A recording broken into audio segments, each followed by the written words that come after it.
Iya, tentang sejarah Indonesia. Nah, hari ini kita akan belajar IPAS. Materinya ciri-ciri makhluk hidup. Nah, jadi makhluk hidup itu adalah makhluk yang memiliki seperti bernapas, bergerak, tumbuh dan berkembang biak, serta membutuhkan makanan dan minuman. Makhluk hidup terdiri dari manusia, hewan, dan tumbuhan.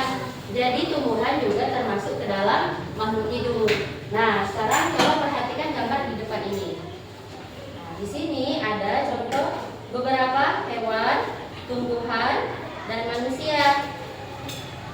Jadi hewan bernapas menggunakan paru-paru, menggunakan insang, menggunakan kulit dan trakea. Sedangkan manusia bernapas menggunakan paru-paru. Tumbuhan juga bisa bernapas melalui stomata pada daun. Selain bernapas, makhluk hidup juga bergerak. Jadi hewan juga bergerak, tumbuhan juga bergerak. Ada yang tahu tumbuhan yang bergerak? Kita ambil contohnya tanaman putri malu. Nah, putri malu itu kalau di situ dia akan menutup daunnya. Nah, manusia juga bergerak seperti berlari, berjalan, dan melompat. Selain bergerak, mereka juga memerlukan makanan.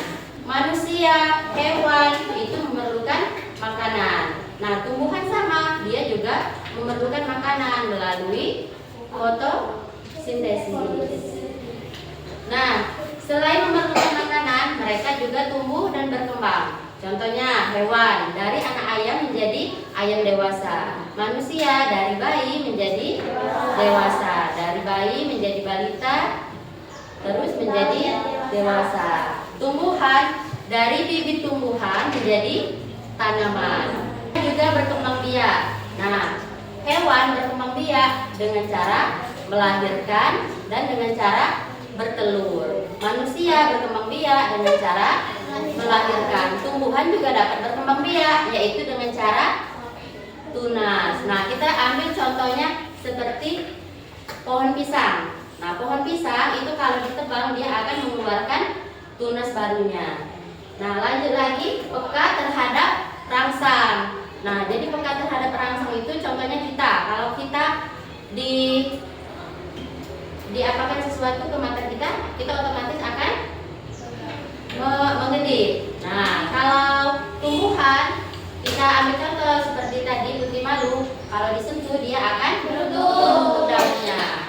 Nah, itu contohnya peka terhadap rangsang. Nah, kalau hewan dia mengeluarkan zat sisa, sedangkan tumbuhan menghasilkan makanannya sendiri.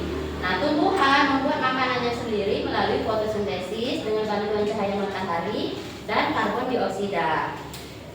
Nah, manusia juga sama, dia mengeluarkan zat sisa seperti hewan. Ada yang mau ditanyakan? Tidak ada. Kalau tidak ada yang mau ditanyakan, sekarang Ibu akan membagikan lembar soal untuk kalian kerjakan.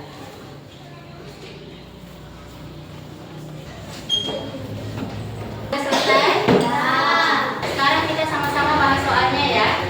Soal yang pertama, berikut yang termasuk makhluk hidup: A. Batu, B. Air, C. Kucing.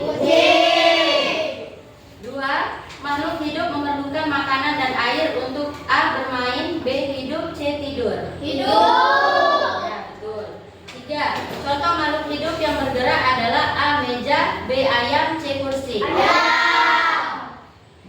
tumbuhan termasuk makhluk hidup karena dapat A. Tumbuh, B. Diam, C. Pecah.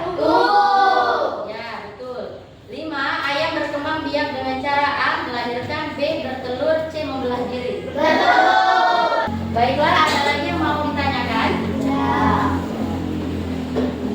Kalau tidak ada yang mau ditanyakan, Ibu minta satu siswa untuk menyimpulkan pembelajaran kita hari ini. Makhluk hidup terdiri dari manusia, hewan, dan tumbuhan. Tangan untuk kita.